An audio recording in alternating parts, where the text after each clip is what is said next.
최종석 목사입니다. 제가 저번 학기에 PhD 받고 그리고 이렇게 또 강의에 임하게 됐습니다. 저는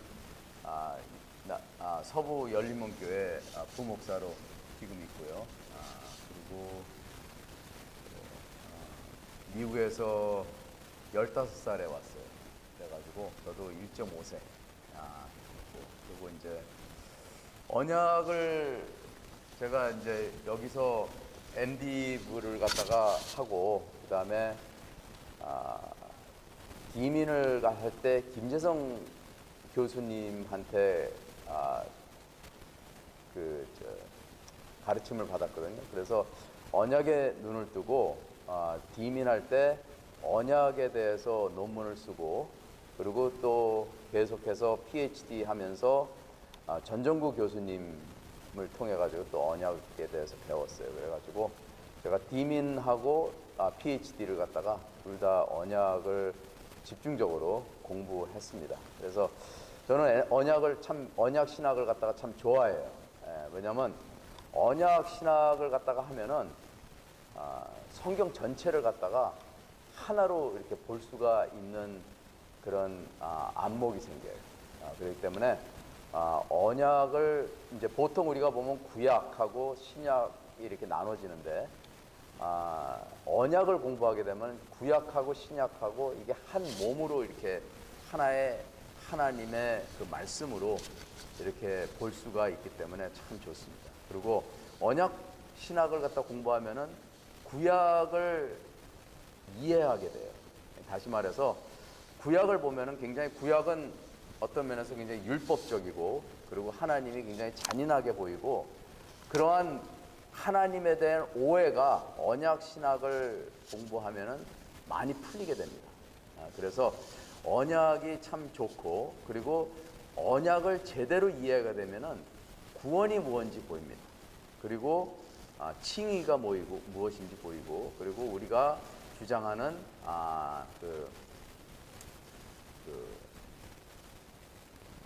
영성이라는 구원에 대한 모든 거기에 대해서도 볼 수 있고 그리고 성경을 갖다가 풀이하는 것도 언약을 통해서 이렇게 풀이하면은 참 여러 가지로 이렇게 이 안목이 생기고 영적으로 굉장히 파워풀해요.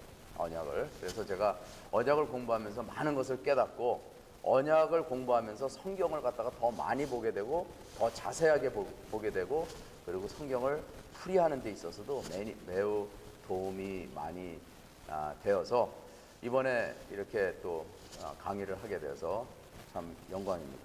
그래서 저는 목회자로 임한 지가 얼마 되지 않았어요. 원래 대학교 졸업해가지고 엔지니어로 34년을 일하고 은퇴하고 그 다음에 목회자가 됐습니다. 그래가지고 사회생활을 갖다가 오랫동안 경험도 했고 그리고 이제 목회자가 되면서 신학을 공부하면서 이제 이 언약 신학을 갖다 이렇게 접하게 됐는데 참 하나님께서 언약을 통해 가지고 많이 은혜를 줬어요. 그래서 제가 6년 동안 배운 그러한 지식을 여러분하고 같이 쉐어할 수 있어서 참 기쁩니다. 그래서 저는 이 언약을 이제 같이 공부하면서 여러분에게 성경 말씀을 갖다가 많이 이렇게 나누려고 그래요. 그래서 성경 말씀을 우리가 잘 이해하면은 신학도 이해할 수 있고 그리고 신학을 이해하면 또 성경 말씀도 잘 이해할 수가 있어요. 그래서 제가 이번에 PhD 하면서 이 행위 언약과 은혜 언약의 구별이라는 책을 썼어요. 들어봤어요? 행위 언약과 은혜 언약의 구별이라는 용어를 들어보지 못했어요? 그러면 이 행위 언약과 은혜 언약의 구별 이걸 갖다가 제가 쓰면서 여러분한테 이거는 뭐 퍼블리시 된 것도 아니고 여러분한테 이걸 하나씩 주려고 그래서 받으세요. 그리고 북 리포트를 이제 쓰는데 여기서 써도 됩니다.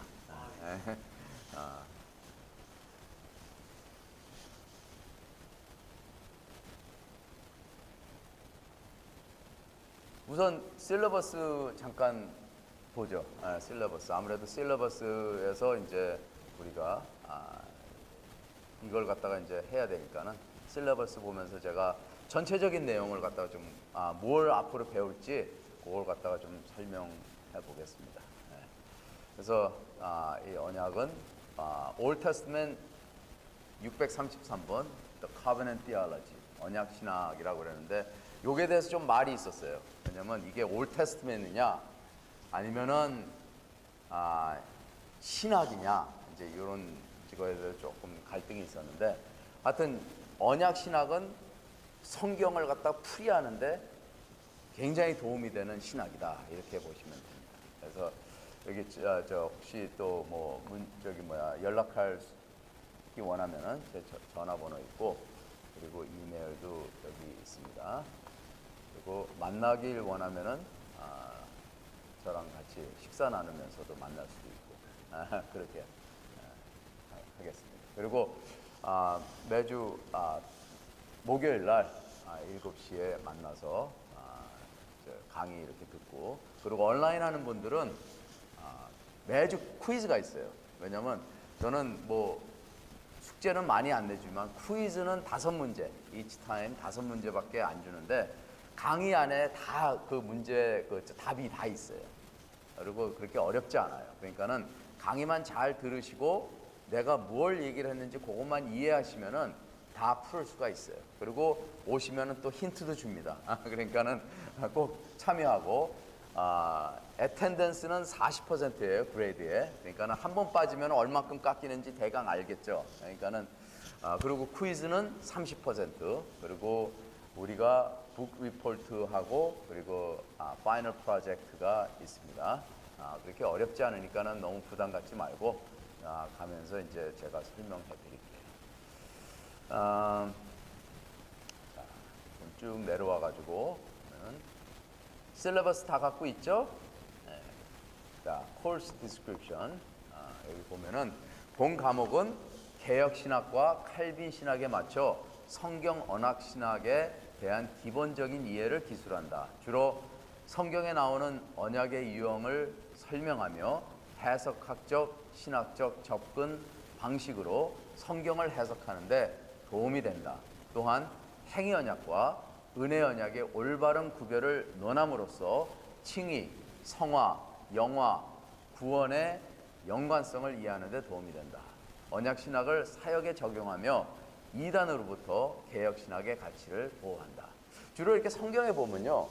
사도 바울이 이제 갈라디아 교회한테 레터를 썼잖아요. 그리고 고린도 성도들한테 쓰고 그리고 이제 에베소 교회한테 쓰고 뭐 이렇게 쓰는데 그 동기가 항상 보면은 이 이단들이 공격으로부터 보호하기 위해서 썼어요.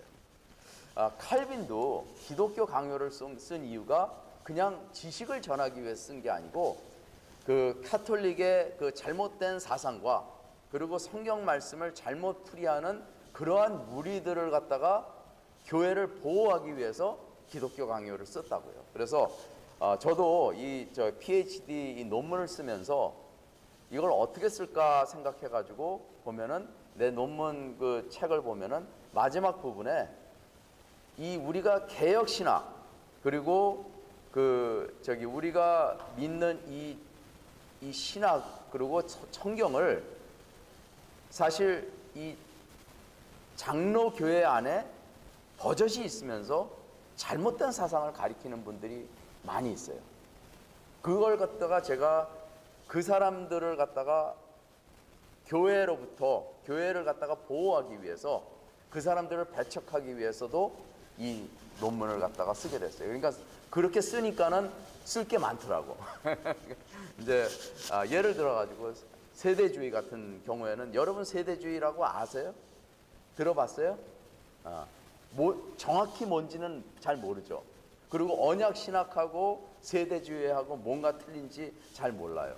근데 내가 이번에 쓰면서 그 차이를 갖다가 얘기하면서 왜 세대주의가 잘못된 건지 그걸 갖다가 이제 우리가 나누고 얘기를 할 겁니다. 그래서 이제 뭐 이렇게 글을 쓰게 되면은 여러분도 이제 앞으로 신학을 공부하면서 이제 만약에 PhD 논문 같은 거 쓸 때는 이제 그 동기가 굉장히 중요한 것 같아요. 동기가 그냥 지식을 전하기 위해서 뭔가를 이렇게 방법을 이렇게 얘기하는 것보다도 진짜 저 책을 한 권 쓰려면은 우리가 지금 공격을 당하는 그러한 사탄의 뭐 여러 가지 잘못된 사상들이 교회에 들어오는데 그걸 보호하기 위해서 쓰면은 굉장히 유익한 글이 나올 거라고 생각합니다. 그래서 저도 이 언약 신학을 공부하면서 이 언약 신학을 이해하면은 성경을 잘못 풀이하는 것 같다가 언약 신학을 통하면서 보면서 내 자신을 보호하고 내 주위에 있는 성도들을 보호하고 교회를 보호하는 역할도 한다는 거예요. 진리뿐만 아니라. 그래서 정통신학, 우리 개혁신학이고 전통신학이라는 그러한 그 프레임 안에서 우리가 성경을 보고 말씀 중심, 우리 개혁사상 말씀 중심, 그리고 예수 그리스도, 그리고 믿음, 은혜, 그리고 하나님께 영광, 이러한 프레임 안에서 우리가 성경을 갖다가 보는데 언약 신학이 굉장히 중요하다는 겁니다. 그래서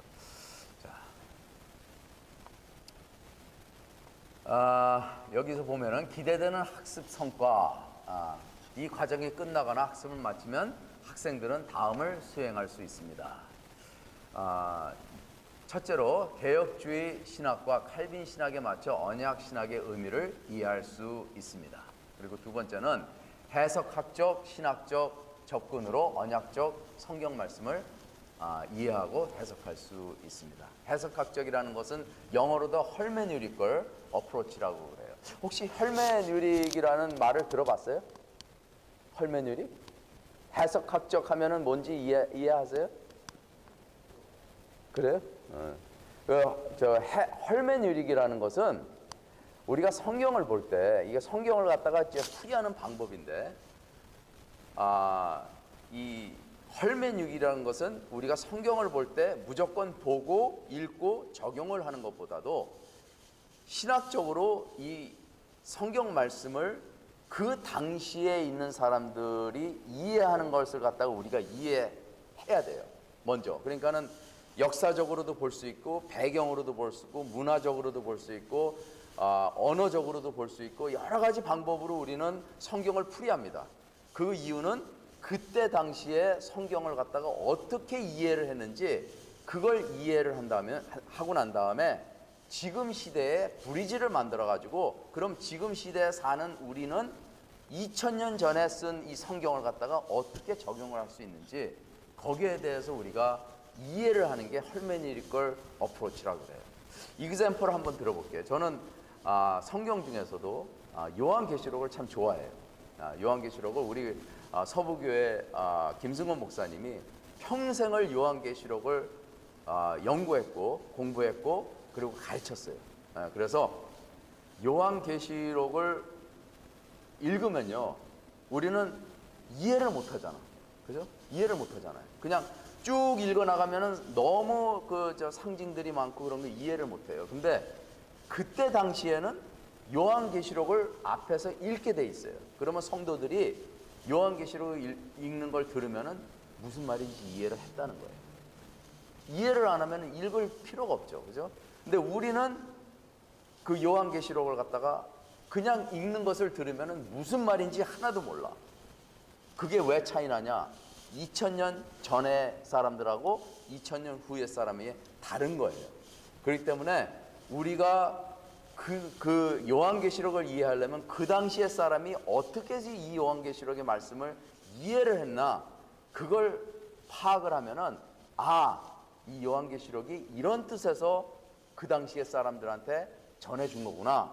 그러면은 이해를 하게 되면은 지금 이 시대에 올라오면서 우리가 요한계시록을 적용할 수도 있고 이해할 수도 있고 그리고 앞으로 이 요한계시록이 왜 중요한지 우리가 understand 할 수도 있다는 겁니다. 그래서 참 이 해석학적 내가 계속해서 가르쳐 줄 겁니다. 우리 최종호 형제님 맞어요? 네네. 반갑습니다. 최종석 교수입니다. 네, 목사입니다 제가.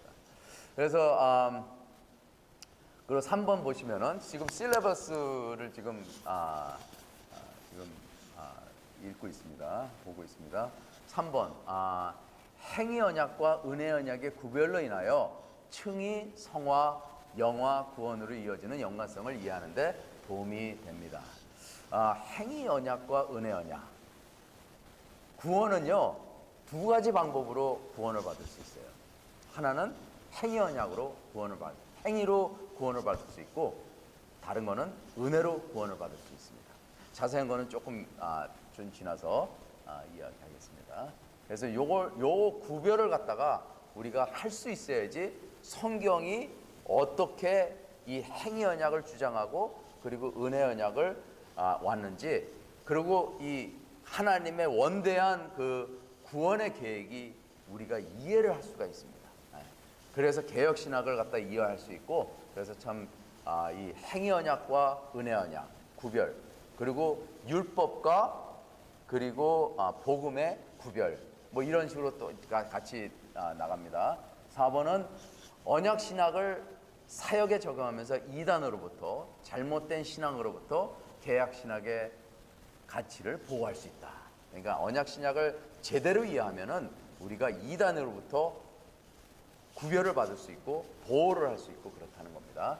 자, 이제 텍스트북을 보면은 제가 우리 저기 전도사님이세요? 아니면은 어떻게 존칭이 어떻게 돼요?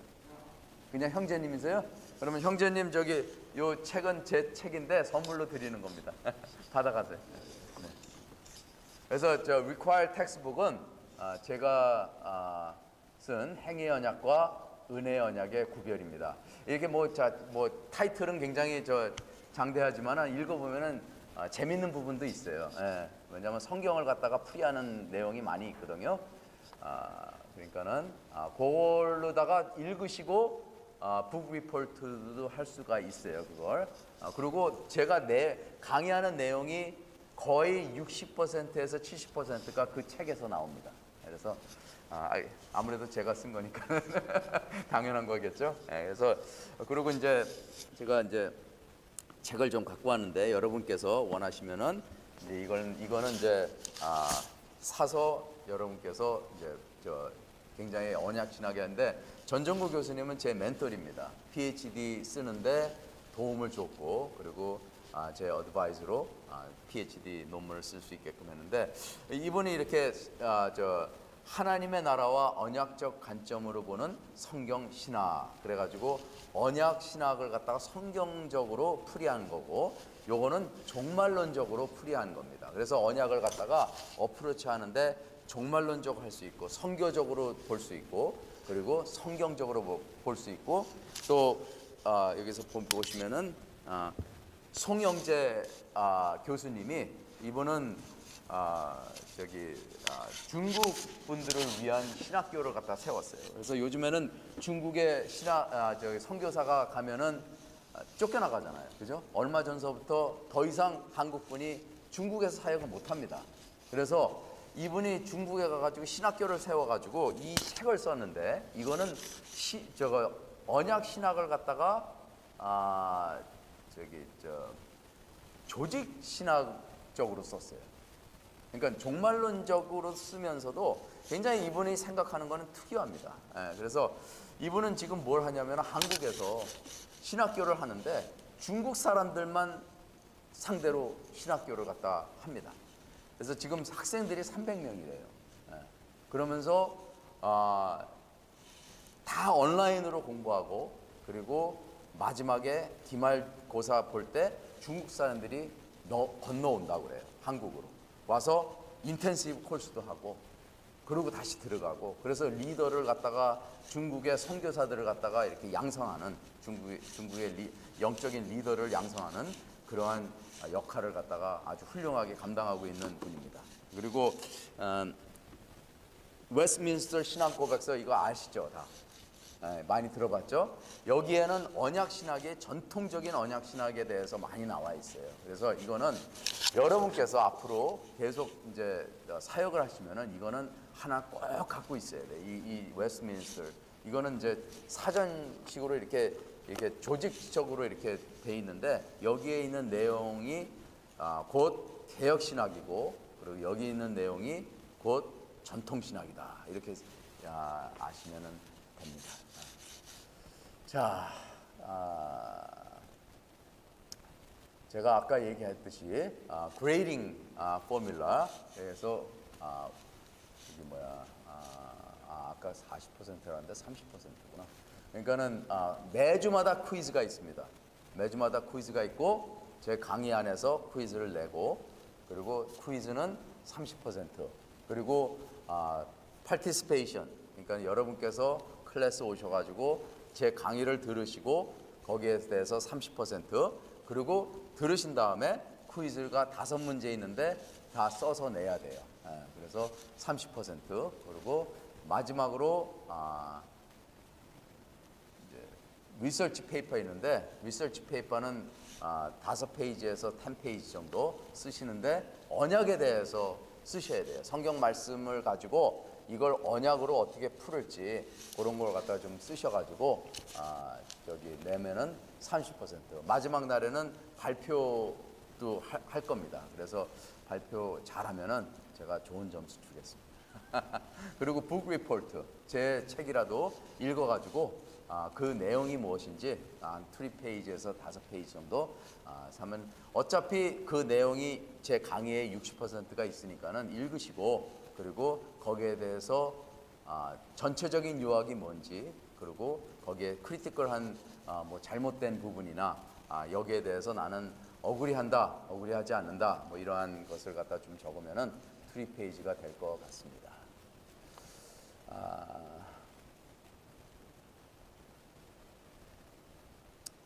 자,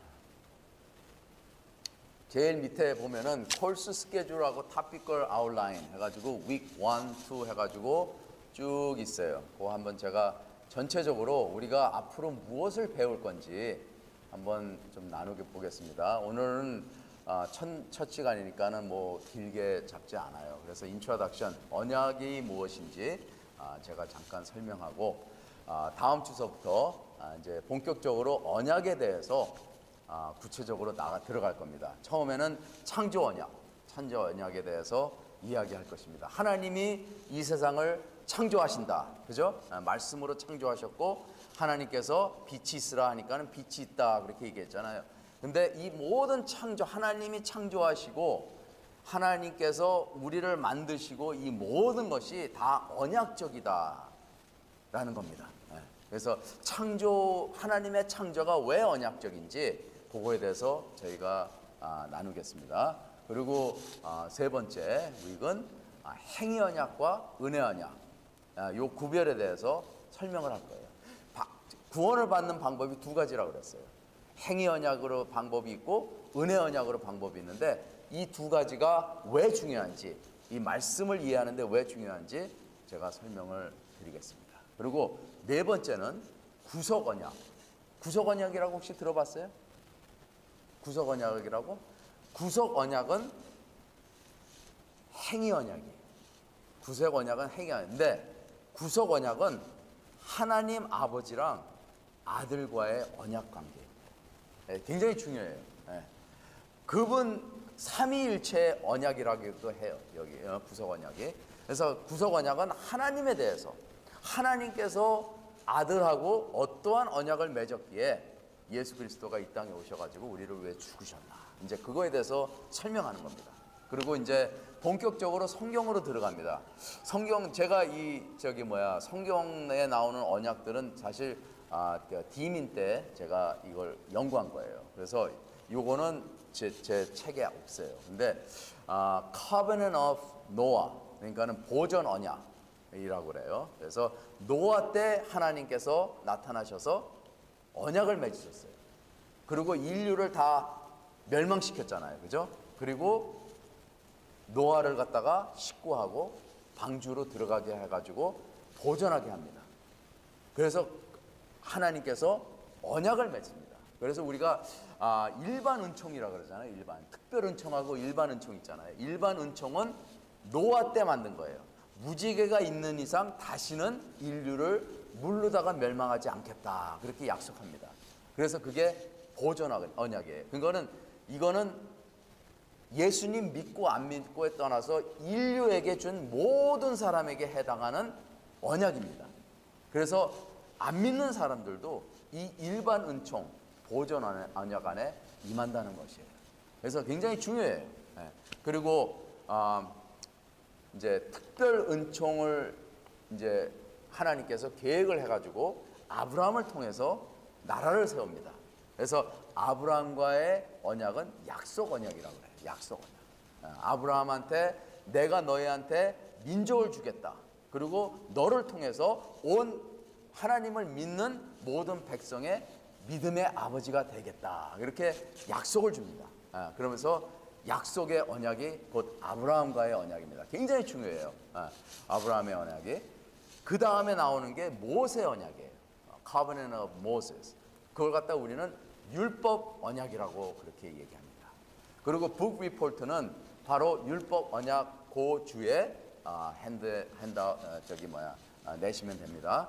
그 다음에 이제 우리가 들어가는 것은 Covenant of David, 다윗과의 언약, 왕국 언약이라고 그러거든요. 하나님의 구약에서의 왕국은 곧 그리스도가 세우시는 왕국의 이 그림자 역할을 한다. 그래가지고 예수님을 보고 다윗의 아들이라고 그럽니다. 다윗의 아들이요, 그렇게 얘기합니다. 왜냐하면 구약에 있는 다윗이 예수님을 가리키는 그러한 역할을 하기 때문에 다윗 언약, 왕국 언약이 굉장히 중요합니다. 그리고 이제 구약에 나오지만은 새 언약은 예수 그리스도가 오면서 이루어지는 언약입니다. 그래서 예수 그리스도께서 12제자를 보시면서 내가 너하고 언약의 잔을 갖다 나누잖아요. 그래서 그 언약이 바로 새 언약이라는 것입니다. 그죠? 그 다음에 이제 본격적으로 이거는 성경 말씀을 전체적으로 우리가 언약들이 성경 안에 얼마나 있는지 이걸 갖다 우리가 보고 전체를 보고 말씀을 보고 그 다음에 이제 보여야 될 것은 성경 전체를 스트럭처를 보는 거예요. 성경은 어떠한 스트럭처가 있습니다. 그래서 성경 안에 언약 구조라고 저는 얘기해요. 특별한 구조가 있어요. 하나님이 원하시는 언약의 백성들에게 요구하는 그러한 것이 반복적으로 나오는 것이 있습니다. 그래서 그걸 언약의 스트럭처라고 그러는데 그 스트럭처를 우리가 공부할 겁니다. 그 다음에 이제 디스펜세이션, 세대주의의 스트럭처가 있고 언약주의의 스트럭처가 있습니다. 그걸 비교하면서 우리가 왜 세대주의가 잘못된 스트럭처인지, 왜냐면 세대주의들도 예수 그리스도를 가리켜요. 그리고 예수 그리스도를 믿고 하늘나라에 간다고 그렇게 얘기해요. 그래서 굉장히 복음적이에요. 그런데 그분들은 이 땅 위에 유토피아와 같은 그러한 천년의 왕국을 갖다가 믿습니다. 그래서 우리는 언약 신학은 믿질 않아요. 그냥 언약 신학은 예수를 통해서 우리가 하늘나라에 올라가면은 영원히 사는 것을 믿는데, 세대주의자들은요 하늘나라에 올라가고 밑에서 환란이 있으면서 다 죽고 난 다음에 다시 내려오는 게 세대주의가 요구하는 그러한 신학입니다. 그래서 요즘에는 세대주의들도 자기네들이 영적인 세대주의 있고 실질적인 세대주의가 있고 그러면서 이제 세대주의 여러분 보시면 혹시 영화 Left Behind 봤어요? 혹시 알아요? 그 영화 Left Behind, 남아있는 자들 이런 건데 굉장히 유명한 건데, 그 영화가 바로 세대주의의 사상을 가지고 만든 영화입니다. 그래서 이 세대주의가 왜 무섭냐면요, 한국에 처음 선교사들이 왔잖아요, 한국으로. 그런데 그 중에 세대주의자들이 많이 왔어요. 그래서 한국 사람들이 이제 우리 한국 역사상 기독교가 한 100년 정도 되는데 100년 동안 하나님을 한국 사람들이 이제 복음을 받아들이고 믿는데 그 세대주의 사상이 많이 있습니다. 많이 있어요. 그래서 내가 알게 모르게 그 세대주의 사상이 이렇게 심어져 있어요. 나는 아닌 것 같은데 뭘 얘기를 하면은 나 그거 믿는데 근데 아니야 세대주의야. 그런 게 있어요. 그래서 하여튼 뭐 그거 이제 나중에 세대주의가 뭘 믿고 뭘 주장하는지 그런 걸 잘 이해를 해야지 왜 세대주의가 잘못된 사상인지 우리가 알 수 있어요. 여기 세대주의 그 복음적인 세대주의 존 메가더 교회 혹시 아시는지 모르겠네요. 은혜 교회라고 굉장히 큰 교회예요. 많은 사람들이 가요 거기. 가면은 굉장히 큰 교회고 정말 잘 되는 교회고 존 메가더는 너무 유명한 목사입니다. 그리고 개혁 신학의 목사들과 이렇게 어깨를 나란히 하고 서로 친구고 그리고 자기네들끼리 서로 이렇게 신학을 갖다 주고받고 해요. 근데 존 메가더는 마스터 신학교 있잖아요. 그게 다 세대주의 배경을 가지고 가리키는 신학교예요. 그래서 신학도 어디서 하느냐에 따라서 내 사상이 바뀝니다.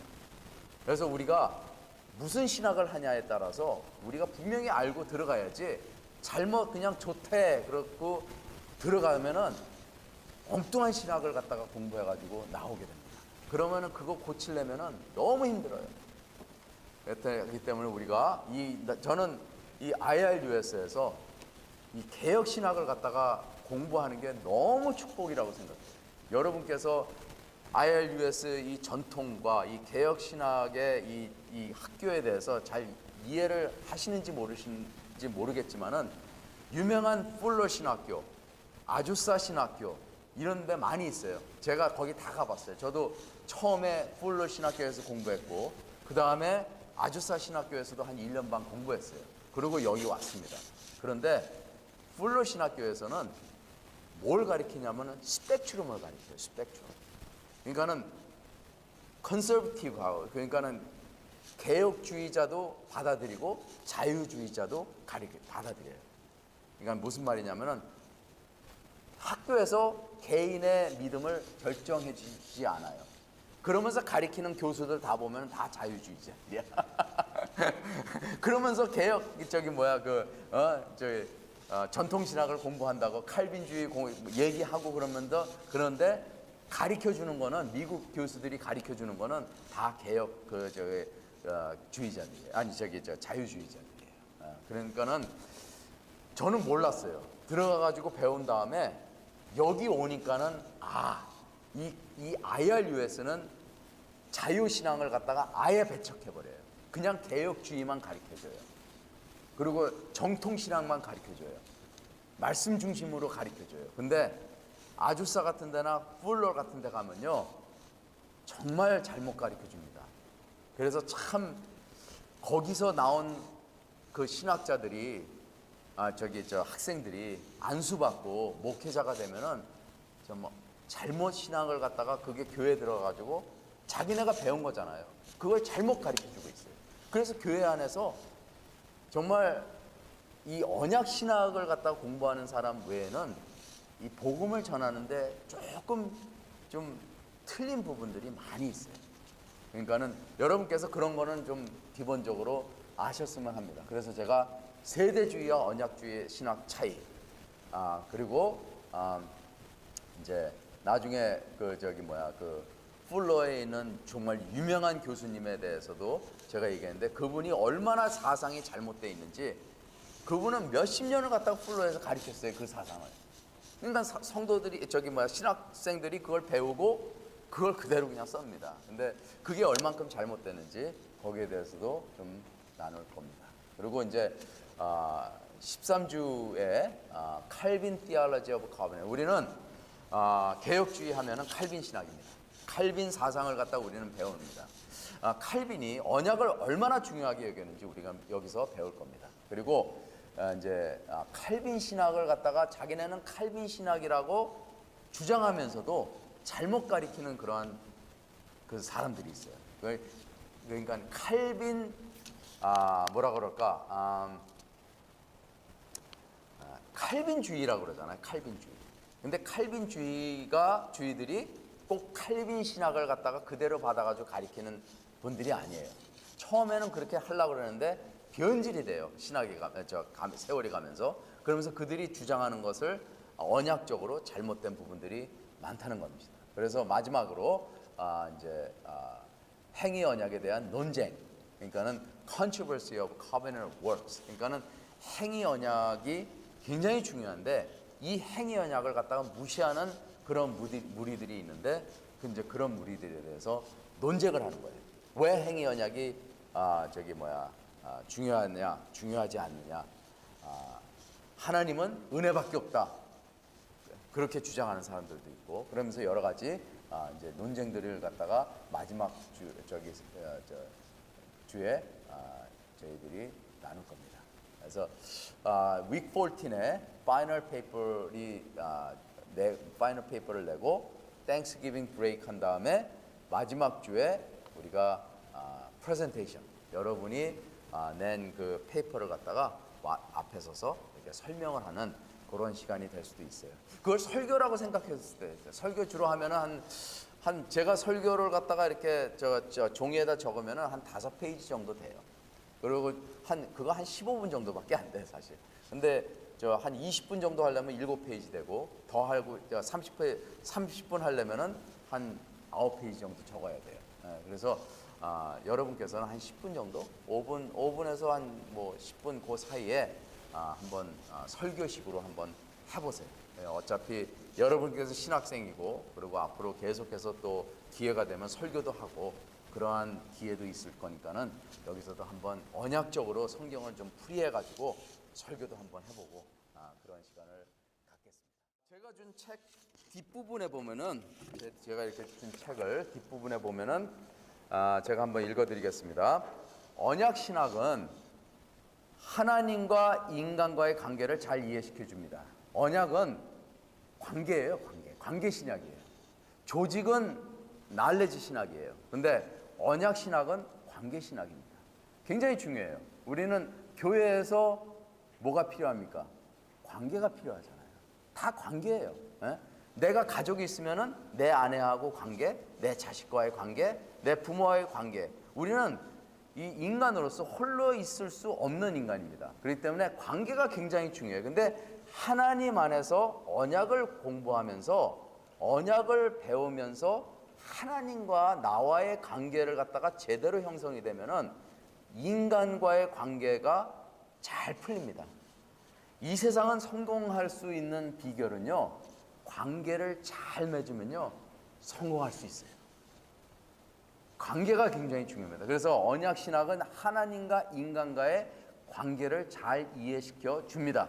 그리고 언약 신학을 통해서 인간의 창조론, 칭의론, 구원론과 종말론까지 그리스도인이 하나님으로부터 어떻게 구원에까지 이루는지 설명해 줍니다. 이렇게 언약 신학은 성경을 해석하는 데도 많은 도움을 줍니다.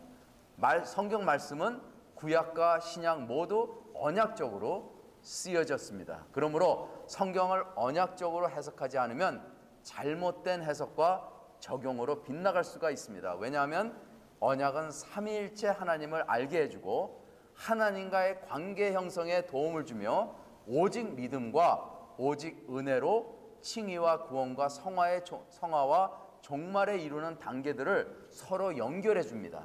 그러므로 언약 신학은 칼빈이 가장 중요하게 생각했던 신학이며 정통 개혁 신학에서 빠지면 안 되는 진리이며 크리스찬의 삶에서 중요한 역할을 합니다.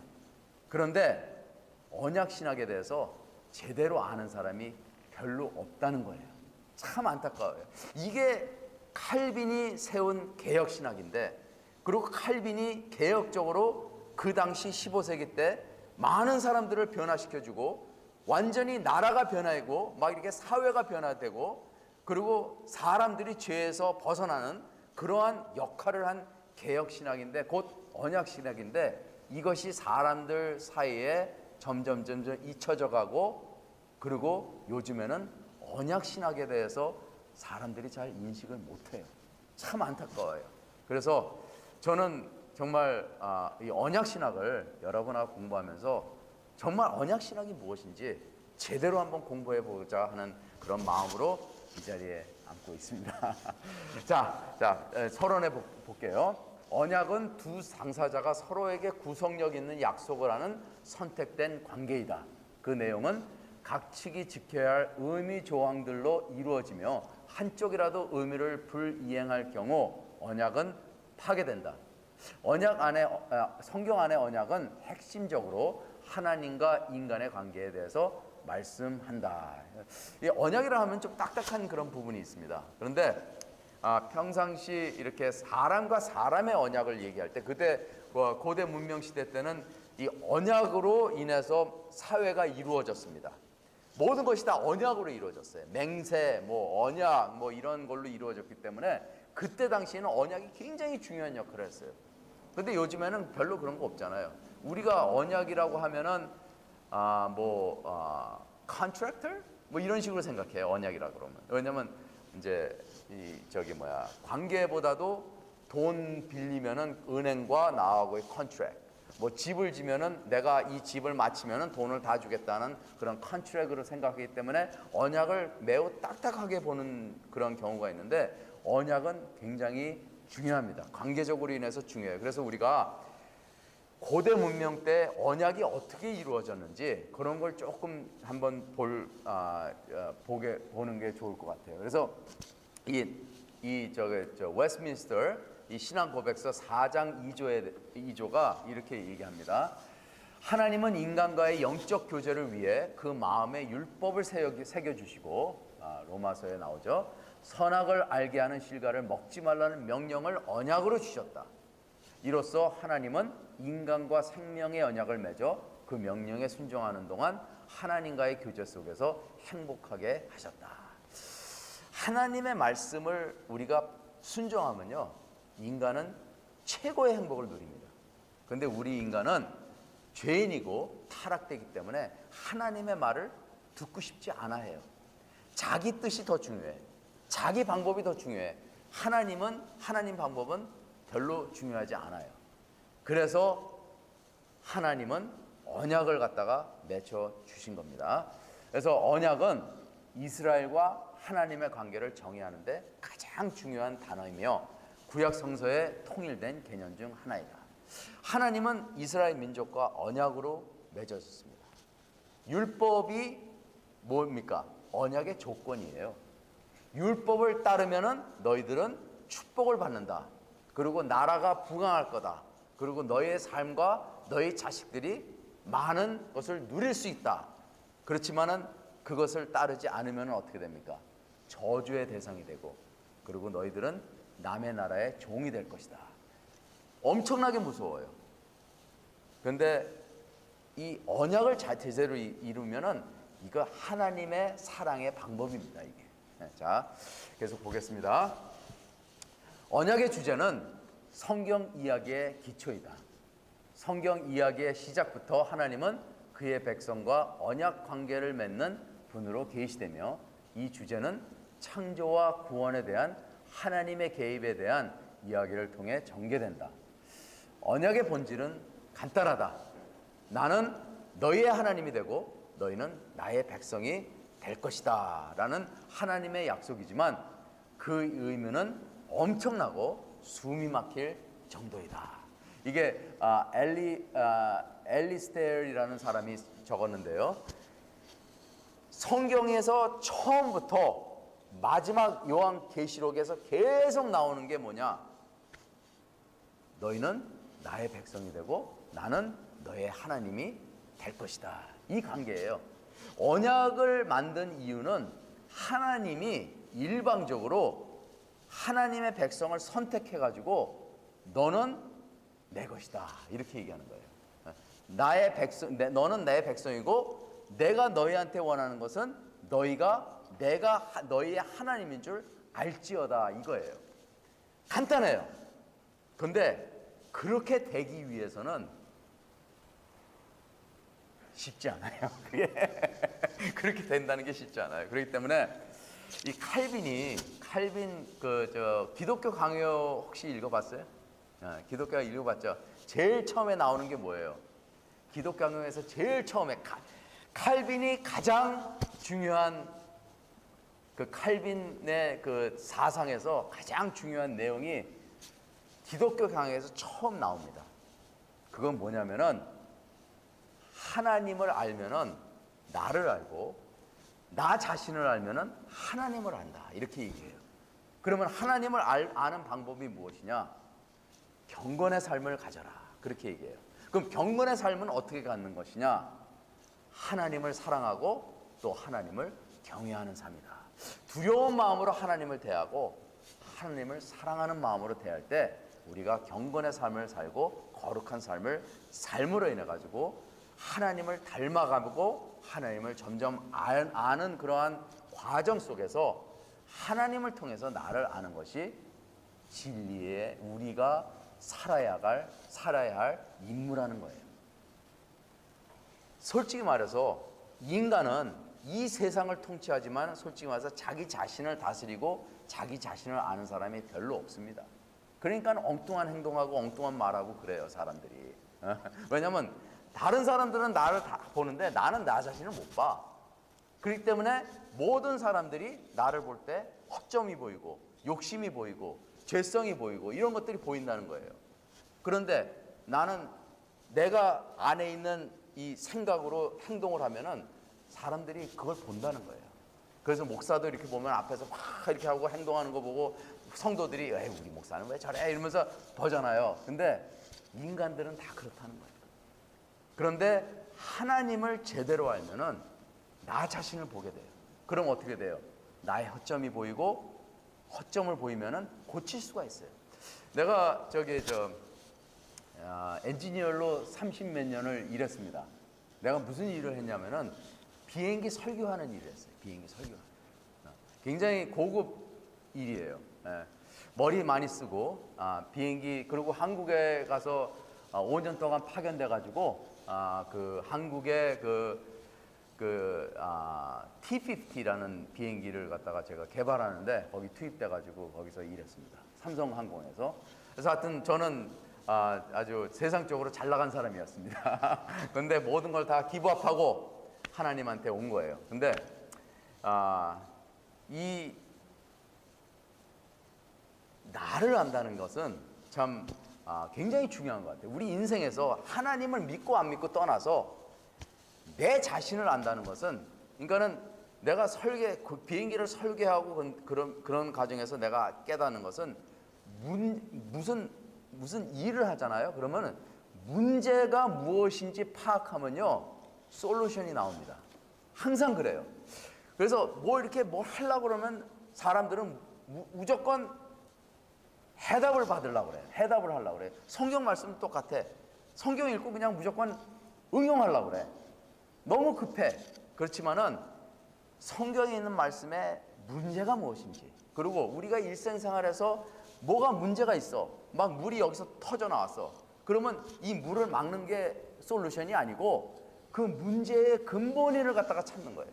인간도 똑같은 것 같아요. 우리가 사람의 성격이란 게 있고 사람이 생각하는 거 있고 그리고 우리가 하는 방법들이 달라요. 그런데 항상 내가 하면은 무슨 문제가 터져.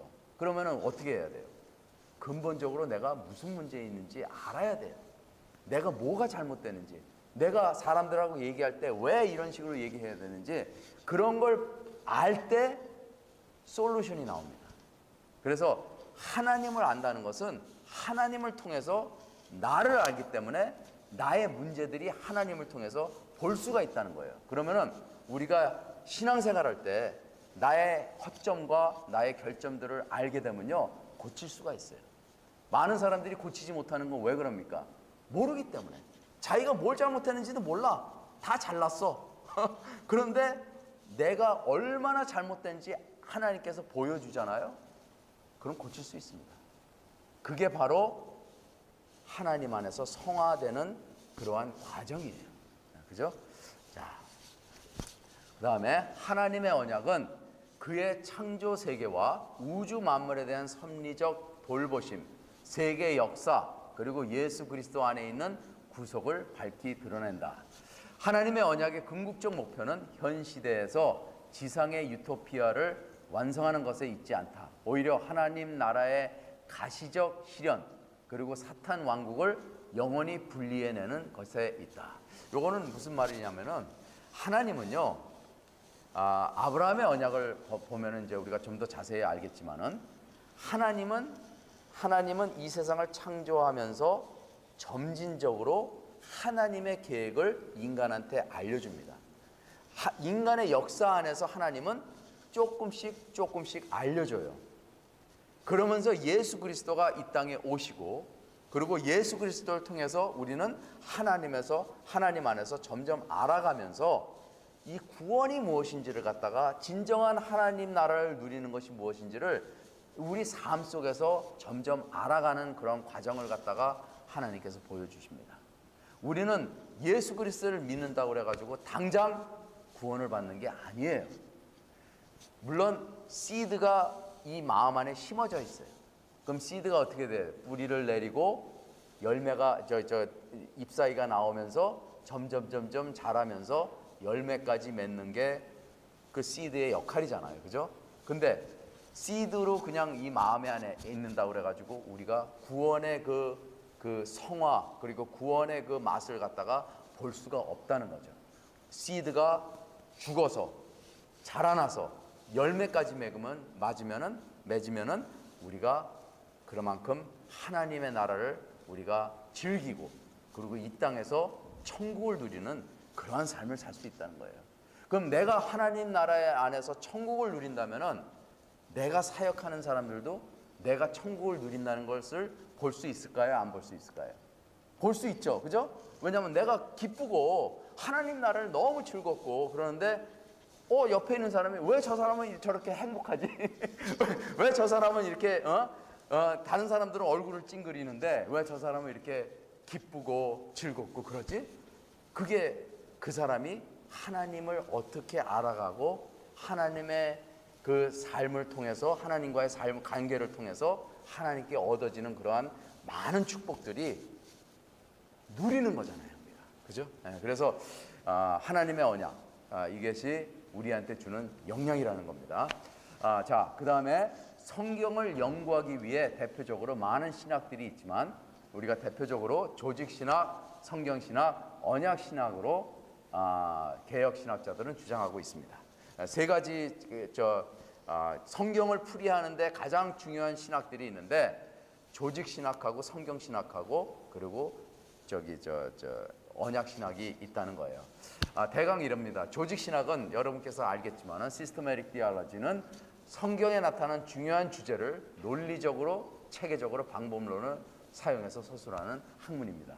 이게 굉장히 중요해요. 왜냐하면 믿음 하면은 성경 안에서 그냥 한 군데서 믿음에 대한 정의를 나오지 않고 성경 전체에서 믿음이 무엇인지를 정의를 해야 되거든요. 그래서 어느 성경을 보든지 믿음에 대해서 나오면은 그 조직신학 안에서 그 내용이 나와 있어야 돼요. 그렇기 때문에 조직신학은 정말 하나님의 말씀을 다 알지 못하면은 조직신학을 쓸 수 없는 그러한 상태까지입니다. 그래서 조직신학은 굉장히 딱딱하면서도 굉장히 중요한 신학이에요. 왜냐하면 조직적으로 우리를 체계적으로 랄지컬하게 우리한테 이해할 수 있게끔 만들어주기 때문에 조직신학은 중요합니다. 그리고 성경신학은 성경을 풀이하는 가운데 구속 계시의 점진적인 발전을 연구하는 기독교 신약 분야이다. 그래서 성경신학하면은 종말론을 많이 얘기해요. 그러니까는 왜냐하면 종말론은 성경 전체에서 나와 있습니다. 그래서 종말론 하면은 예수 그리스도가 빠질 수가 없죠. 그러니까는 예수 그리스도가 성경의 처음서부터 끝까지 나옵니다.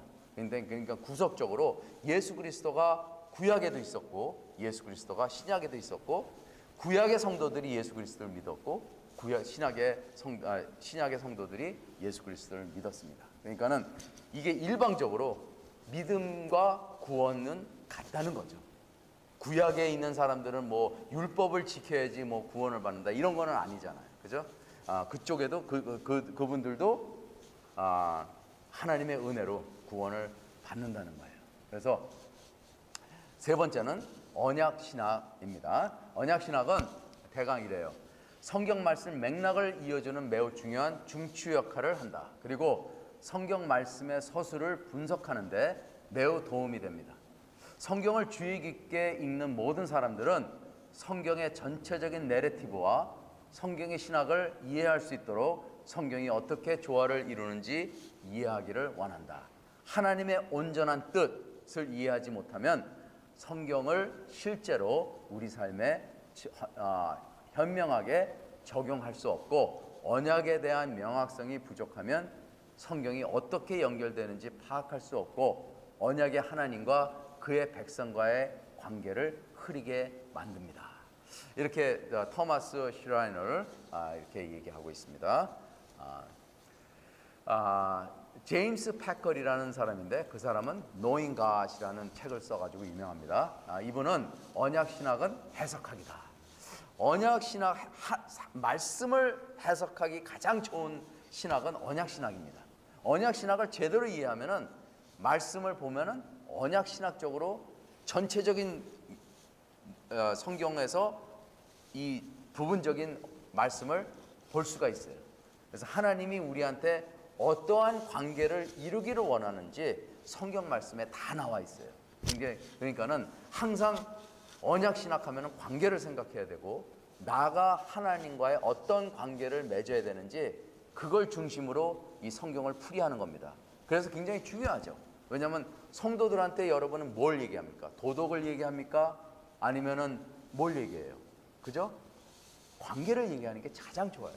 왜냐하면 성도들은 주로 가정에 문제 있거나, 자기 자식들 말씀 부리거나, 사회에서 문제를 일으키거나, 자기 하스밴이 이혼하자고 그러거나, 이러한 여러 가지 가정 안에, 교회 안에 있는 문제들을 갖다가 다루는데, 언약신학밖에 제대로밖에 언약신학 말고 관계를 자세하게 설명해 주는 신학이 없습니다.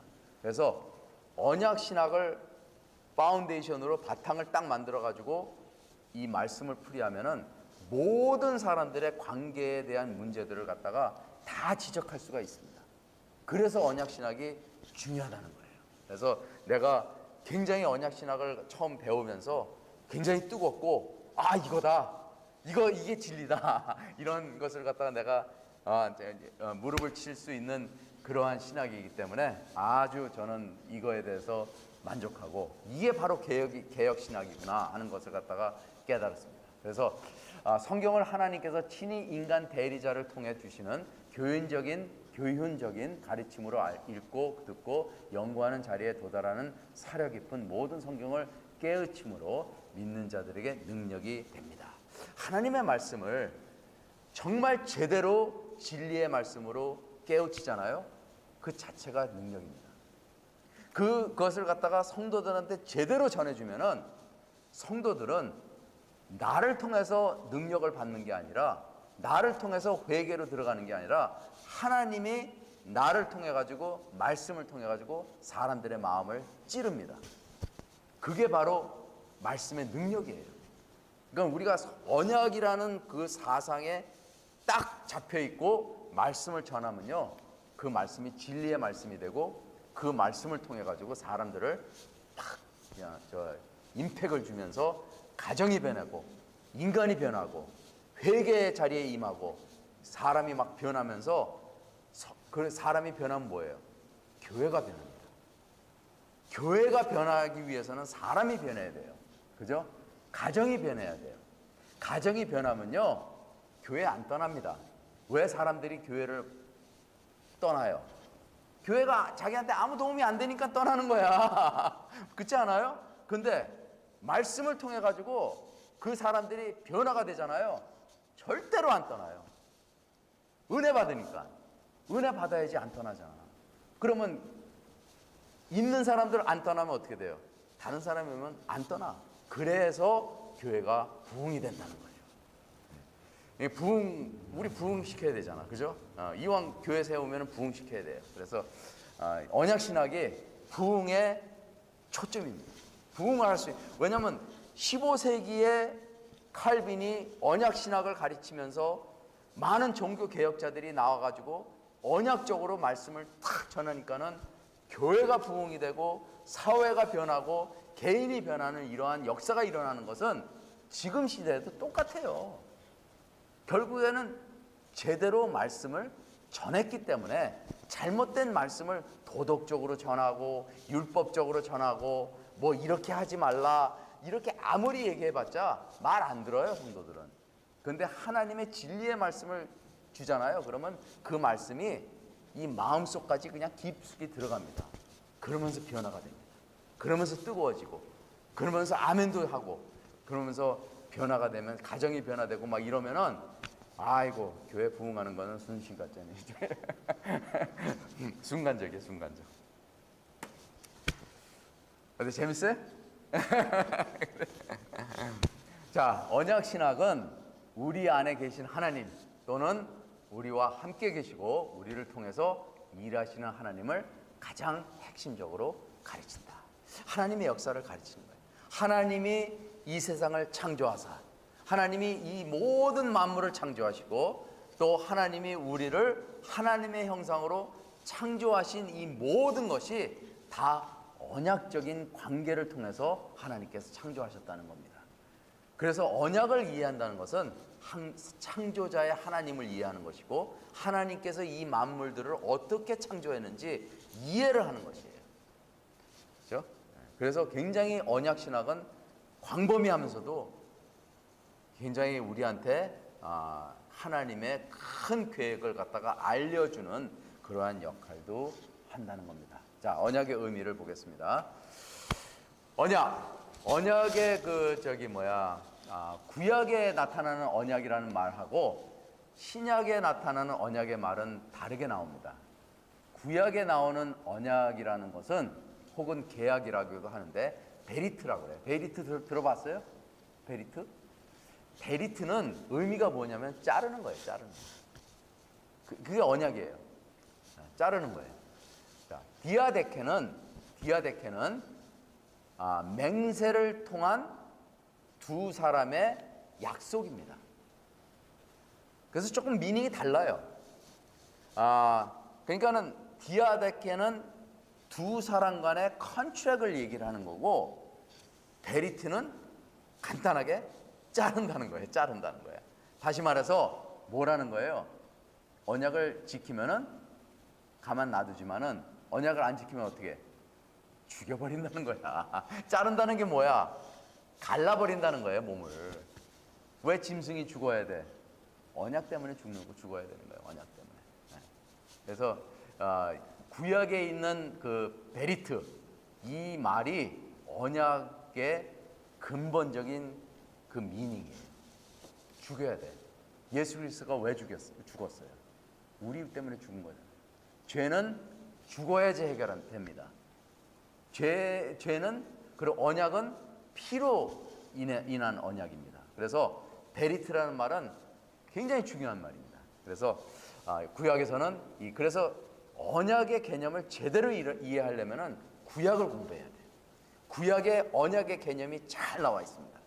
그 다음에 신약을 공부하면은 신약이 왜 사도들이 이러한 말을 썼는지, 왜 구약에 있는 말씀을 인용해 가지고 이렇게 썼는지 이해가 됩니다. 자, 언약 맺기는 고대 근동과 그리스, 로마 문화 전반에 걸쳐 널리 퍼진 관습으로 개인이나 집단 사이의 사회 정치적 유대를 형성하는 수단으로 사용되었다. 언약은 곧 계명이다. 요한 2서 7절과 8절의 옛 계명과 새 계명에 대해서 나옵니다. 사랑하는 자들아, 내가 새 계명을 너희에게 쓰는 것이 아니라 너희가 처음부터 가진 옛 계명이니 이 옛 계명은 너희가 들은 바 말씀이거니와 다시 내가 너희에게 새 계명을 쓰노니 그에게와 너희에게도 참된 것이라. 이는 어둠이 지나가고 참빛이 벌써 비침이니라. 그래서 옛 계명, 새 계명이라는 말은 나오지만은 사실 구약에 나오는 언약의 개념들이 신약에서 적용이 되고 신약에서 새롭게 되고 그리고 이 옛 계명이 예수 그리스도를 가리키는 역할을 한다는 것입니다. 자, 보죠. 계속 보겠습니다. 성경에 나오는 언약은 하나님의 주권적이며 일방적으로 정해진 피의 결속으로 맺어진 약속입니다. 그래서 언약하면 피가 나와야 돼요. 피는 뭘 상징합니까? 생명을 상징합니다. 피는 생명을 상징합니다. 그래서 언약하면은 피 없이는 언약이 맺혀지지가 않습니다. 그래서 고대 근동 시기 때 모든 언약을 다 피로, 짐승의 피로 만들었어요. 자, 보겠습니다. 성경에서 나오는 피는 잔인함을 나타내는 것이 아니라 생명을 상징하기 때문에 이에 대한 의미가 깊다. 생명은 피에 있으며 피 흘리는 것은 생명의 심판을 나타낸다. 피의 희생에 대한 성경적 이미지는 생명과 피의 상호 관계를 강조한다. 생명의 피가 쏟아지는 것은 언약의 의무가 요구되었을 때 그 요구를 풀 수 있는 유일한 방법을 의미한다. 예수님은 제자들과의 마지막 만찬에서 포도주 잔을 가지사 감사 기도하시고 그들에게 주시니 다 이를 마시며 이르시되 이것은 많은 사람을 위해서 흘리는 나의 피 곧 언약의 피니라. 우리 하나님 안에서 예배 볼 때 만찬을 하잖아요, 우리. 그런데 이제 그 포도주를 마시는 게 곧 예수 그리스도의 피를 마시는 것이다. 이게 상징적으로 우리는 받아들이는데 그 피가 없으면은 언약을 이룰 수가 없습니다. 그래서 구약에 많은 짐승들이 제사로 인해서 죽었잖아요. 그게 다 언약 때문에 죽은 거예요. 네, 그죠? 그래서 이제 곧 하나님과 인간의 언약은 피의 언약이요, 피로 이루어진다. 피는 곧 생명이기 때문에 피의 언약 안에 있으면 살고 언약 밖에 있으면 죽는다. 예수님의 피 또한 언약의 상징이다. 피가 없으면 하나님과의 언약은 이루어질 수 없습니다. 네, 그래서 예수님을 믿는다는 것은 예수님의 피가 내 안에 흐르게끔 만드는 거예요. 내가 예수님의 제자이기도 하고 예수님의 자녀이기도 하고 예수님의 아내이기도 하고 여러 가지 이러한 관계적으로 우리하고 이게 표현되는 것은 우리가 하나님과 언약적인 관계를 맺었기 때문에 그렇다는 거예요. 그리고 이 언약의 가장 핵심적인 것은 바로 피잖아요. 그죠? 피로 이루어진 관계잖아요. 나하고 내 자식과의 관계, 나하고 내 부모와의 관계는 어떤 관계입니까? 피로 이루어지는 관계예요. 네, 그죠? 네, 그래서 하나님과 왜 내가 하나님의 자녀냐? 왜냐하면 예수 그리스도의 피로 이루어진 관계이기 때문에 내가 하나님의 자녀가 될 수가 있는 거예요. 네, 그죠? 네. 베리트의 의미, 베리트 아까 설명했죠? 언약이라는 히브리어 단어는 베리트로 발음하는데 그 뜻은 자르다이다. 이유는 베리트의 개념의 맹세 언약이 서약이 중심적으로 나타나기 때문이다. 모세가 모압 평지에서 이스라엘 회중에게 설교할 때 너의 하나님 여호와의 언약에 참여하며 또 너의 하나님 여호와께서 오늘날 내게 향하여 하시는 맹세 저주에 참여하여 라고 말씀하셨다. 그러니까 언약은 굉장히 스트릭해요. 언약은 지키면은 축복, 안 지키면은 저주, 이거예요. 그죠? 네, 그래서 언약은 매우 잔인하게 보일 수도 있지만은 그게 하나님의 방법입니다. 왜냐하면 하나님은 완전하신 분이기 때문에 그 완전함을 이루기 위해서는 이런 언약도 완전해야 돼요. 우리 인간은 뭐 둘이서 이렇게 하면서 에이 그럴 수도 있지 뭐 이해하고 그러는데 하나님은 언약 관계를 딱 맺잖아요. 그러면은 이게 블랙하고 화이트하고 분명해야 돼요. 여지가 없어. 거기에 대해서 뭐 그렇기 때문에 하나님께서는 예수 그리스도를 통해 가지고 하나님의 언약의 조건을 예수 그리스도를 통해서 다 이루게끔 하셨기 때문에 예수 그리스도를 보시고 우리를 은혜를 주시는 것이 하나님의 방법인 것입니다. 앞으로 더 거기에 대해서 얘기할 겁니다. 사람은 베리트를 깨트릴 수도 있고 또한 그렇게 깨트릴 경우 그것은 지극히 심각한 죄가 됩니다. 그러나 그것이 죄가 되는 이유는 그것이 하나님의 일반적인 합의를 깨트렸다는 것 때문이 아니라 그 합의를 확인하며 효력을 방생하도록 해준 신성한 의식을 침해한 것 때문에 심각한 죄가 되는 것이다. 왜냐하면 하나님이 세운 언약을 우리는 깨트릴 수가 있습니다. 하나님은 절대로 깨트리지 못해요. 그렇지만 우리는 하나님이 우리에게 주신 언약을 우리는 죄성이 있고 타락되기 때문에 깨트릴 수가 있다는 거예요. 그래서 언약을 우리가 지킬 수 있냐 그럼 사실 지키지 못하죠. 언약 지킬 수가 없어. 근데 우리가 다행히도 예수 그리스도의 은혜 아래 우리가 있기 때문에 이미 예수님께서 우리를 대신해서 언약의 모든 조건을 이루셨기 때문에 우리는 하나님의 은혜 가운데서 비록 죄인이지만은 우리가 하나님의 구원을 받을 수 있다는 것입니다.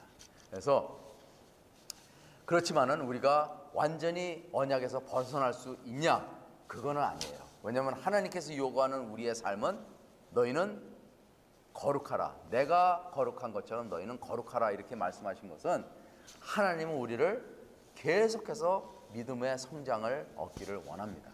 자라기를 원해요. 그렇기 때문에 우리는 그 언약의 백성으로 인해서 의무가 있고 언약의 백성으로서 우리가 해야 될 행위가 있고 삶이 있습니다. 그렇게 살면서 하나님의 나라가 확정이 되는 거예요. 우리가 언약의 백성으로서 죄를 짓는다고 생각해 봐요. 그러면 하나님의 나라를 방해하는 역할을 하고 하나님의 언약을 깨는 역할을 하고 그러면 우리에게 아무리 예수 그리스도가 우리를 위해서 죽었지만은 그렇게 될 수가 없다는 겁니다. 우리는 예수 그리스도를 믿고 비록 타락된 인간이지만은 하나님 안에서 정직한 삶을 살고 본이 되는 삶을 살며 남이 보기에 부끄러움 없는 하나님의 백성으로 우리가 살으면은 하나님께서 거기에 따른 축복을 주신다는 거예요. 그렇지만은 그런 삶으로 인해서 우리가 구원을 받아야 되냐? 아니라는 거예요. 그렇지만은 항상 이래요. 구원은요, 예수 그리스도를 믿는 자들에게 구원을 줍니다. 그런데 마지막 심판은 그 사람의 행위를 보고 심판을 하신다고 그랬어요. 예수님을 믿고 안 믿고 보다도 상을 주고 면류관을 주고 하늘나라를 가질 수 있게 하시는 하나님은 그 사람의 삶의 어떠한 행위, 어떠한 열매 이것을 보시고 심판을 하신다고 그랬어요. 그러면 우리가 참 그 장로교회에서 이렇게 살면서요, 장로교회에서 이렇게 믿음을 가지면서 오해하는 부분이 있어요. 성도들이 믿음은 구원을 받는데 내가 왜 좋은 일을 해야 돼? 이러한 오해가 있어. 근데 언약을 이해를 하면요, 절대로 그럴 수가 없어요. 구원받는 자들은 좋은 일을 의무적으로 해야 돼요. 복음을 의무적으로 해야 돼요. 말씀을 전해야 돼요. 더 선포해야 돼요. 그런데 그걸로 인해서 우리가 구원을 받냐? 아니라는 거예요. 그렇지만은 하나님이 우리에게 준 상급이 따로 있다는 겁니다. 그래서 구원은 예수 그리스도를 믿음으로 구원을 받지만은 마지막 심판은 예수님을 믿고 안 믿고에 떠나서 모든 사람들의 행위를 보고 심판하신다고 그랬어요. 그죠? 그러면 예수님을 믿는 자들은 그 삶이 선하게 되게 돼 있습니다. 진정한 믿음이 있다면은. 왜냐하면 행위가 믿음을 보여주는 역할을 하거든요. 근데 예수님 믿지 않으면은 그 행위는 죄악으로 가득 찰 수밖에 없어요. 왜냐하면 예수님의 도움을 못 받기 때문에. 예수님을 믿지 않으면은 예수님이 인간을, 우리는 이 안에 그 네이처들이 있는데, 악과 선이 있는데, 내 옛성과 옛 속성과 새 속성이 있는데 계속해서 싸워요. 근데 새 속성이 예수 그리스도를 통해서 없으면은, 만약에 예수 그리스도가 우리 안에 내주하지 않으시면은 옛 속성이 우리를 지배하게 돼 있습니다. 그렇기 때문에 죄를 지을 수밖에 없어요. 그래서 예수 그리스도 믿는 게 참 중요합니다. 그리고 언약 백성으로서 우리가 살 때 예수 그리스도를 믿는다는 것이 얼마나 중요한지 우리는 알아야 됩니다. 자, 그때 당시에 이제 제가 그때 이걸 갖다가 종주국 가신 조약이라고 그러는데 The Suzerain Vassal Treaty, 이거는 뭐냐면은 그때 당시에 로마 시대 아니면은 그 고대 문명 시대 때 가장 근본적으로 이루어지는 언약 관계, 언약을 이야기하는 건데 굉장히 성경 안에 있는 언약과 흡사합니다. 창세기 15장에 보면요, 하나님께서 아브라함에게 부탁을 합니다. 소 한 마리 하고 양 한 마리 하고 수양 뭐 한번 볼까요? 내가 기억은 안 나는데 우리 창세기 15장 한번 보겠습니다. 창세기 15장 앞으로 하지만은 좀 미리 볼게요. 창세기 15장 15장 9절 18절 보시면은 이제 아브라함이 이제 하나님이 아브라함에게 보여줍니다. 하늘에 있는 별들을 보라, 그렇게 얘기합니다. 그리고 앞으로 너희 자손들이 하늘에 있는 별들 같이 많을 것이다, 그렇게 얘기해요. 그러니까 아브라함이 이것을 알 수 있는 방법이 무엇입니까? 물어봐요. 그래서 9절 보시면은 여호와께서 그에게 이르시되 나를 위하여 3년 된 암소와 3년 된 암염소와 3년 된 숫양과 산비둘기와 집비둘기 새끼를 가져올지니라. 아브라함이 그 모든 것을 가져다가 그 중간을 쪼개고 그 쪼갠 것을 마주 대어 놓고 그 새는 쪼개지 아니하였으며 솔개가 그 사체 위에 내릴 때에는 아브라함이 쫓았더라. 자, 하나님께서 이러한 짐승들을 가지고 와라 그랬지 이걸 어떻게 하라 얘기는 안 했어요. 왜냐하면 아브라함은 그때 고대 문명 시대에 살았기 때문에 그게 무슨 뜻인지 이미 알고 알아서 행동한 거예요. 그때 당시에 나라하고 나라 종주국 가신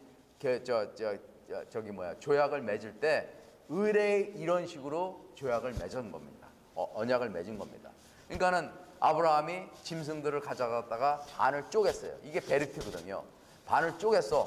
그 다음에 갈라가지고 길을 만들었어요.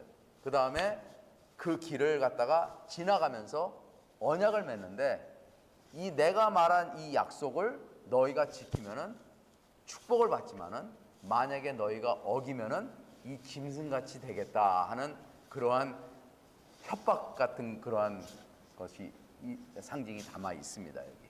그래서 보면은 베리트가 언약을 이루기 위해서 큰 역할을 하는 것은 창세기 15장에 나온 거 제가 조금 아까 설명했죠. 그래서 이제 예를 들어서 아수르니라리 5세와 아르밧의 마티 일루의 조약에 대해서 이러한 내용이 들어 있습니다. 자, 제가 좀 길지만 한번 읽어보겠습니다.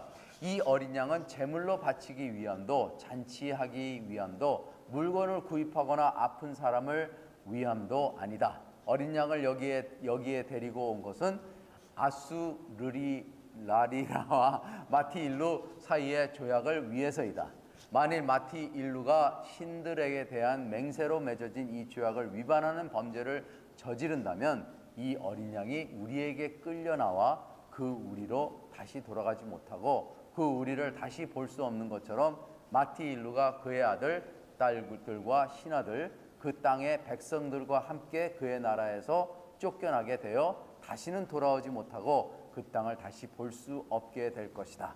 이 머리는 양의 머리가 아니라 마티 일루의 머리이며 그의 아들들과 신하들 그리고 그의 땅의 백성들의 머리이다. 만일 마티 일루가 이 조약을 위반하면 이 어린 양의 머리가 잘리고 그 무릎이 입에 놓인 것과 같이 마티 일루의 머리도 잘리고 그의 아들들 될 것이다. 이 어깨는 어린 양의 어깨가 아니라 마티 일루의 어깨이며 그 아들들과 신하들 그리고 그 땅의 백성들의 어깨이다. 만일 마티 일루가 이 조약을 위반하면 이 어린 양의 어깨가 잘리고 마티 일루의 어깨 그리고 그의 아들들과 신하들과 그의 땅의 백성들 어깨가 잘려서 될 것이다.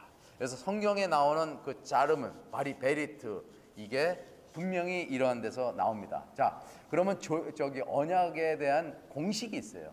언약을 한다는 것은 어떠한 공식 안에서 이루어집니다. 언약에는 항상 언약 창시자가 있습니다. 수자라인이라는 대왕이 있고요. 그리고 하나님이 곧 언약 창시자예요. 언약을 일방적으로 맺는 자라고 얘기하면 됩니다. 그리고 두 번째는 언약의 수치인이 있습니다. 언약을 받는 사람, 봉신. 그러니까는 큰 나라가 작은 나라에게 언약을 맺습니다. 그러면서 내가 너를 보호해 줄 테니 너는 매년마다 조물을 같이 바쳐라. 이러한 언약 있잖아요. 그러니까는 여기서 얘기하는 하나님이 언약 창시자면은 아담하고 아브라함 이러한 사람들은 언약 수치인이에요. 그리고 조건이 있습니다. 항상 언약에는 조건이 있습니다. 언약에는 조건이 있는데 순종 그리고 세금. 그러니까는 고대 문명 시대 때는 항상 그러한 세금을 바쳐라, 조공을 바쳐라 이러한 언약의 조건이 있습니다. 그리고 그것대로 순종을 하면은 순종에 대한 보상이 있어요. 그것은 보호를 받고 군사 지원을 받고 이제 그 나라에 대해서 얘기한 거고 하나님에 대해서는 언약을 순종하면은 축복을 받고 그리고 구원을 받는다는 그러한 내용이 있습니다. 그렇지만은 반대로 이게 뭐야? 나이스 봐.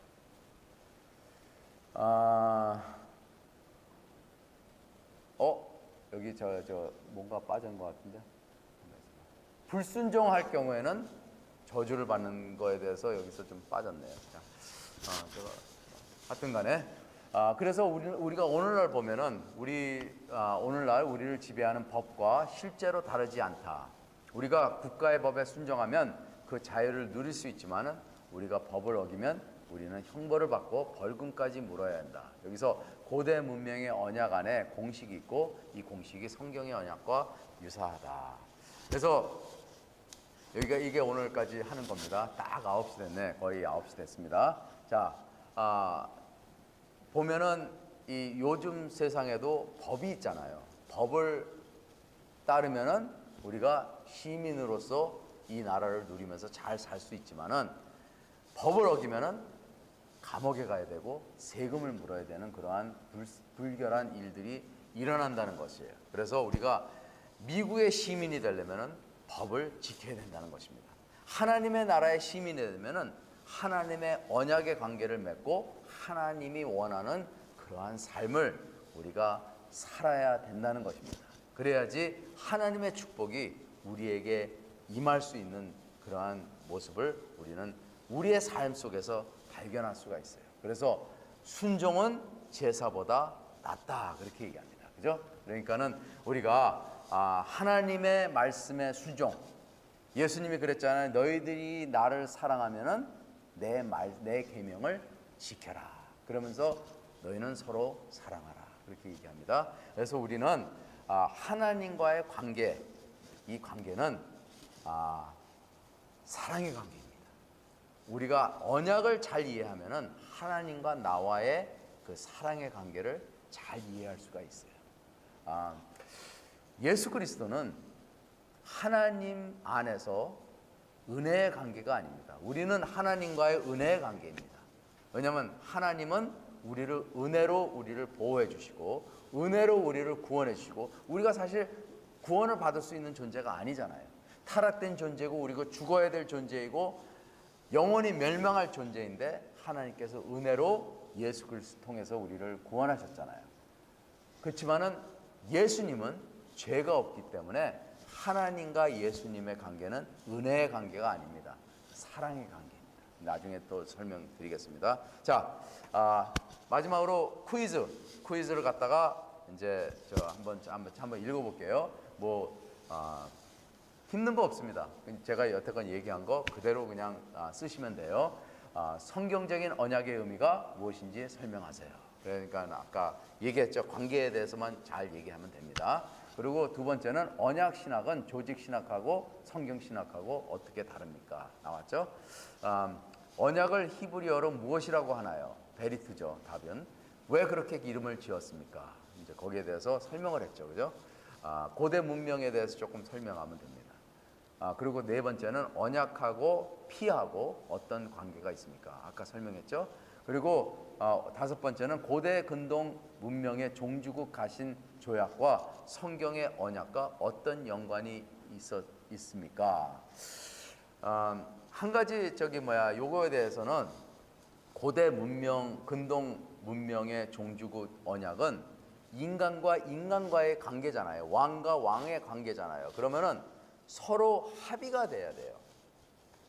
아무리 자기가 적은 나라라고 그런다고 해가지고 언약을 함부로 맺지 않습니다. 합의가 된 상태에서 우리가 세금을 물겠다 하는 그러한 어그리멘트가 있습니다. 그런데 하나님과 우리와의 관계는요, 하나님이 일방적입니다. 하나님이 우리의 오피니언을 물어보지 않으세요. 하나님은 우리에게 너 언약을 내 백성이 되기 원해? 이렇게 물어보지 않으세요. 그냥 너는 내 백성이야. 이렇게 지적해 주세요. 그리고 미리 정해 주세요. 그리고 하나님께서 와! 명령하세요. 그럼 우리는 불가항력적인 그러한 은혜로 인해서 그냥 하나님을 따르는 존재입니다. 그래서 자유신학은 선택 그런 걸 자유의지를 갖다가 많이 주장합니다. 그런데 우리 개혁신학은요, 칼빈이 그래요. 자유? 그게 뭔데? 타락한 인간이 무슨 자유가 있어? 그런다고. 이거 우리 자유가 없다는 거예요. 우리가 무슨 선택이야? 선악과 따먹기 전에는 자유가 있었어. 근데 하나님의 명령을 따르지 않고 불순종하고 선악과를 먹은 다음에 우리가 타락된 존재인데, 타락한 존재가 자유가 있으면 얼마나 있겠어요? 이미 사탄의 올무에 딱 잡혀 있어가지고 노예로 인해 가지고 우리가 삶을 사는데 무슨 자유가 있겠어요? 그러니까 하나님께서 우리를 일방적으로 선택하시고 구원하시고 그리고 우리를 인도하셔서 우리에게 예수 그리스도를 통해서 자유를 주신 것입니다. 예수 그리스도를 믿으면 우리가 자유가 뭔지 알아요. 예수 그리스도 모르면은 우리는 영원히 사탄의 종으로